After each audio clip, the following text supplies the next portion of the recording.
আমি দেখেছি যে সাদিক কায়েমদের বিজয়ের পরে তারা শুকরিয়ার সেজদায় পড়েছে। আল্লাহু আকবার ধ্বনিতে কেঁপে উঠেছে সিনেট ভবন।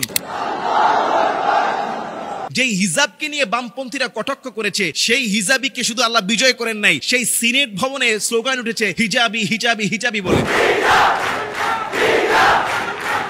বিজয় হওয়ার পরও দেখেন তারা কোনো উশৃঙ্খলতা না করে আল্লাহ শুকরিয়া আদায় করেছে, তারা নামাজ আদায় করেছে। নির্বাচনে সাদিক কায়েমদের জয় জয়কার। এই ভূমিদশ বিজয়ে গোটা বাংলাদেশ নয় গোটা পৃথিবীর মানুষ উচ্ছ্বাসিত হয়ে ধ্বনিতে মুখরিত হয়েছে। যেই হিজাবকে নিয়ে বামপন্থীরা কটাক্ষ করেছে সেই হিজাবিকে শুধু আল্লাহ বিজয় করেন নাই, সেই সিনেট ভবনে স্লোগান উঠেছে হিজাবি হিজাবি হিজাবি বলে। আল্লাহু আকবার। আল্লাহ তাআলা কোরআনে বলেছেন ওয়াশকুরুলি ওয়ালা তাকফুরুন, তোমরা আমার কৃতজ্ঞতা আদায় করো, আমার প্রতি অকৃতজ্ঞ হও না। আসলে এটাই একজন মুমিনের উচিত। বিজয় হওয়ার পরও দেখেন তারা কোনো উশৃঙ্খলতা না করে আল্লাহ শুকরিয়া আদায় করেছে, তারা নামাজ আদায় করেছে, সেজদা দিয়েছে, কৃতজ্ঞতা আদায় করেছে এবং বলেছে ছাত্র ছাত্রীদের অভিভাবক হিসেবে আমরা কাজ করব। আর এই নিয়ামতের শুকরিয়ার ফলাফল কি হবে আগামী দিনের জন্য বাংলাদেশের সুসংবাদ দেখতে পাচ্ছি আমি। লাইন শাকারতুম লাযিদান্নাকুম, যদি তোমরা আল্লাহর শুকরিয়া আদায় করো বিজয় দানের পরে বা যে কোনো নিয়ামতে, আল্লাহ তোমাদেরকে এই নিয়ামতকে আরো বাড়িয়ে দিবে। সুবহান।